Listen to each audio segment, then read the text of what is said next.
Hi everybody, this is Brian Madrid, video extraordinaire and social media blogger, and I'm here with C.L.Schneider.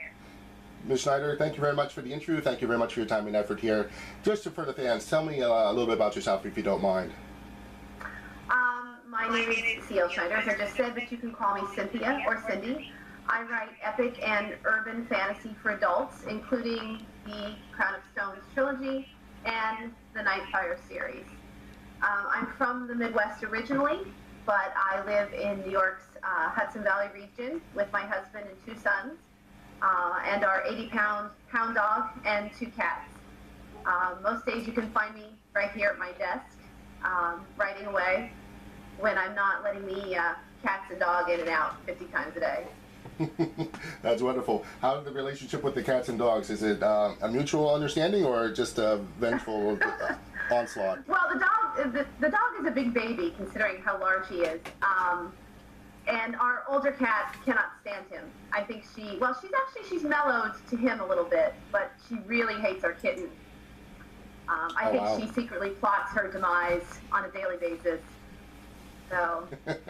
Well, I hope everything goes well still and continues in a long, prospered relationship. Let's start with this here. Obviously, you gave me an introduction yourself, and I do appreciate that. What sort of schooling have you attended? I went to school out in the Midwest, but I never, I didn't go to school for writing or anything like that. That's just always been something I've always done. And I moved out here after that, so I've been in New York for well over 20 years. 20 years, wow. And it's obviously you live to tell about it. Yes. Well, I'm a little north of the city, so maybe that's the reason. I don't know. All right, then. Well, you had mentioned, and we're going to ask you again here, whether you consider yourself an internet Jedi. No. Okay.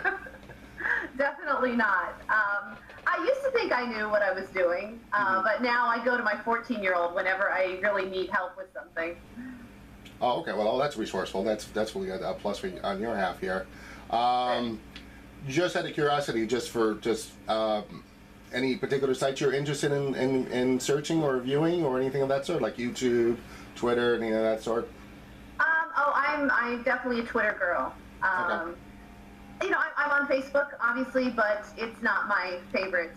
I don't know what, it's funny, I never even touched Twitter until I published, and I actually had a friend of mine have to give me a crash course on how to use it. I didn't no idea anything about it, and now I absolutely love it, and I live there, and I'm on there way too much. I don't know, it just kind of resonated with me. So. Gotcha. Let's start this. Let's go back. The Christmas past here. What sort of kid were you growing up? What type of kid? Well, my brother and sister were 10 and 12 years older than me, so I was kind of a little bit like an only child growing up. You know, they were off, doing their own thing and going to college, and we lived out in the country, so I had a lot of land and a lot of animals, so I was outside a lot, and I played pretend all the time. Okay. I was a super agent, a spy, cowboy, you name it. I was fighting monsters and solving mysteries, and when I wasn't doing that, I was reading. Well, it sounds like you had a very lively imagination right there. Yes, it started very young. Now, what sort of books really inspired you, or cartoons that you love to watch and love to read? It's funny, I do remember watching cartoons, and I obviously read a lot of children's books, but I was reading things like Gone with the Wind in middle school. So I kind of got away from the children's books pretty early on. I was still reading like Nancy Drew and Hardy Boys and things like that. My sister and my brother had all of those, so I was always stealing them. And comic books, my brother. The old horror movies, like you said, Bela Lugosi, Frankenstein, Wolfman. Any Abbott Costello meet the Wolfman and Dracula by chance? Oh yes, definitely Abbott Costello. Oh, without a doubt. That was very and we watched, yes, and we watched a lot of musicals. I was a huge Bing Crosby fan. Yeah. Okay, all right. The next thing I wanted to ask you here, what got you started writing books? When I was in elementary school, I started writing poetry and little short stories. I used to write scripts for my favorite TV shows. I remember watching Battlestar Galactica and A-Team and all of those, and I would sit down and write my own scripts when I didn't like the way they went on the show. I wrote fake news reports and commercials, and I used to make my parents sit down and watch me. Correct. So I sat down at a typewriter in my parents' living room, and I wrote a post-apocalyptic behemoth. I like 800 pages, so it was definitely Whatever a normal 16-year-old girl does, okay. Yes, exactly, yeah. So that's kind of started it, and that's what started my dream of someday being published. But, you know, then life happened, you know, career, of course. husband, kids, and Not it was always there in the order. back of my, yeah, it was always there in the back of my mind, but it was always a someday, you know, kind of thing. Understood, understood. Now, the characters that you create for your story, are they part of your personality, extensions of your personality, or just the opposite? I suppose there has to be a little bit of the writer that goes into every character, I believe. With my trilogy, Ian is definitely not me. I tried to create him as a mix of a lot of the character types that I grew up reading and I fell in love with. So I tried to make him a mixture of all of them. Like I wanted him to be a cowboy, but a little bit of an outlaw, and a hero, but a little bit of a monster too. And you know, I tried to blend in a lot of different elements. I see. And I usually, my stories all start with the character first, and I build a story around them. With my new series, though, I think I might live a little vicariously through her.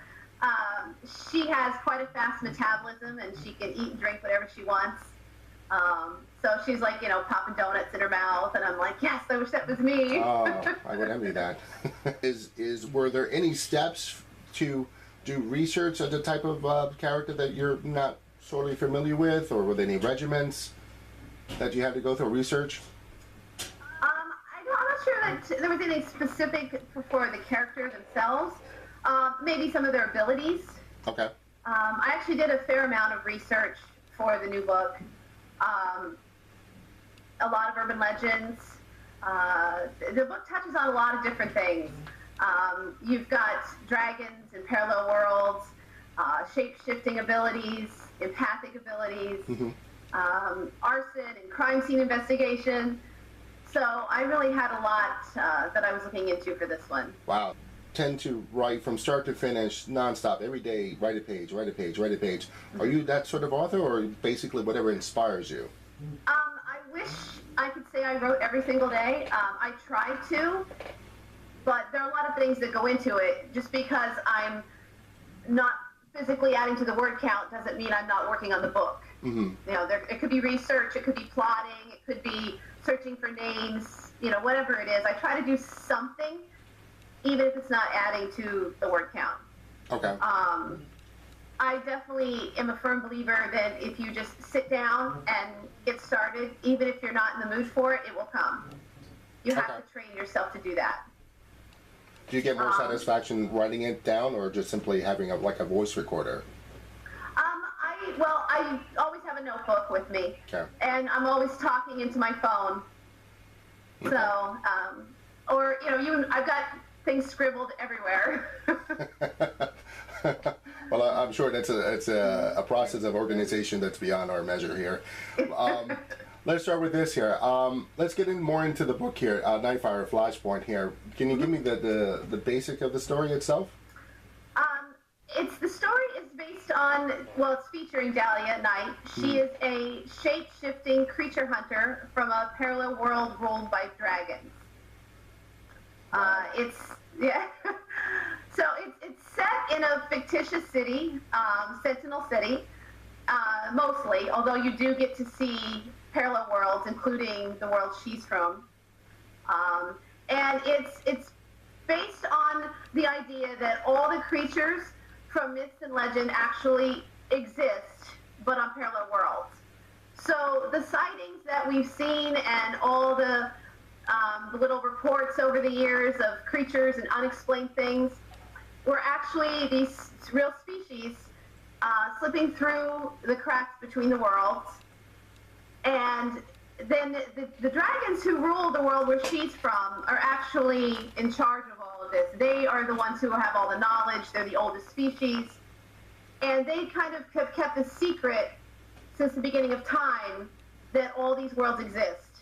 They control the travel through it, and they spin these myths and legends to keep the humans from knowing what's really out there. I see. Here, how has been the response since its debut of the book? The reviews have been really good, and everyone seems to be really enjoying it. I've heard phrases about how she's so kick-ass, and it's a lot of mystery, and it's a little creepy, a little scary in parts, I suppose. Okay. Well, I guess if anything, the next thing I wanted to ask you, we're going to just change gears if you don't mind here. When people meet you at conventions or, well, any place that that you normally walk into the public here, what is the first thing that people notice about you for the first time?